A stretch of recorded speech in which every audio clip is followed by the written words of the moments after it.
ഈ വൈദ്യുതി നിലക്കുക എന്ന് പറഞ്ഞാൽ ജലവിതരണം തടസ്സപ്പെടുക എന്നൊരു അർത്ഥം കൂടി അതിനുണ്ട് എന്നുള്ളത് മനസ്സിലാക്കുക. അതായത് ജലവിതരണം തടസ്സപ്പെടുക എന്ന് പറയുമ്പോൾ ഗൾഫിലൊക്കെ മിക്കവാറും കടൽ വെള്ളം ശുദ്ധീകരിച്ചുള്ള വെള്ളങ്ങളാണ് അധികം ലഭിക്കുന്നത്. കുടിക്കാനുള്ള വെള്ളം മാത്രമേ പുറത്തുനിന്ന് വാങ്ങുള്ളൂ. അല്ലാത്തതൊക്കെ വീട്ടാവശ്യത്തിനും ബാത്റൂം ആവശ്യത്തിനും ഒക്കെ വീട്ടിൽ ഉപയോഗിക്കുന്ന വെള്ളം എന്ന് പറഞ്ഞാൽ അത് കടൽ വെള്ളം ശുദ്ധീകരിച്ചിട്ടുള്ള ഒരു പ്രോസസ്സുമായി ബന്ധപ്പെട്ടാണ് ഗൾഫ് രാജ്യങ്ങളിൽ എല്ലായിടത്തും വെള്ളം ലഭിക്കുന്നത്. ഈ വൈദ്യുതി ഇല്ലാതാകുന്ന ഈ ഘട്ടത്തിൽ ആദ്യം തടസ്സപ്പെടുക ഈ ജലപദ്ധതികളായിരിക്കും.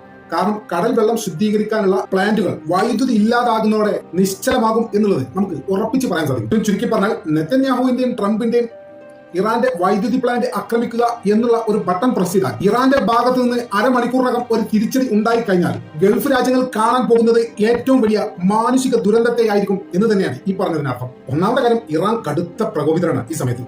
എല്ലാ മേഖലയിലും അവർ കടുത്ത പ്രകോപിതരായി നിൽക്കുന്ന ഒരു രാജ്യമാണ്. ആയത്തുള്ള മുജിതബ ഖാംനായും ഇതുപോലെ തന്നെ വളരെയധികം പ്രകോപിതനായ ഒരു നേതാവാണ്. അദ്ദേഹത്തിന്റേതായ കാരണങ്ങൾ ഉണ്ടാവാം, ഒക്കെ ശരി തന്നെയാണ്. പക്ഷെ ഇറാനും പരമോന്നത നേതാവും ഒക്കെ മനസ്സിലാക്കേണ്ട ഒരു കാര്യം, അവർ ഏറ്റുമുട്ടുന്നത് വലിയ സൈനിക ശക്തിയും വിനാശകരമായ പ്രഹരശേഷിയുമുള്ള ഒരു രാജ്യത്തോടാണ് എന്നുള്ളത് അവർ തിരിച്ചറിയേണ്ടതുണ്ട് എന്നാണ്.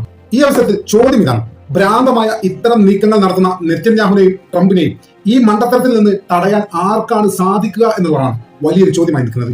ഈ വൈദ്യുതി നിലക്കുക എന്ന് പറഞ്ഞാൽ കേവലം ജലവിതരണം തടസ്സപ്പെടുക എന്ന് മാത്രമല്ല, റഡാർ സെൻസറുകൾ, ചാര ഉപകരണങ്ങൾ, വാർത്താ വിനിമയ സംവിധാനങ്ങൾ, സൈബർ സുരക്ഷ ഇവയൊന്നും പ്രവർത്തിക്കില്ല ഒരു രാജ്യത്ത് വൈദ്യുതി ഇല്ലാതായാലും. ഇത്തരമൊരു സാഹചര്യത്തിൽ ആസൂത്രിതമായ കൊലപാതകങ്ങൾ നടത്താൻ വളരെ എളുപ്പമായിരിക്കും എന്നുള്ള ഒരു യാഥാർത്ഥ്യം ഇവിടെ നിൽക്കുന്നുണ്ട്.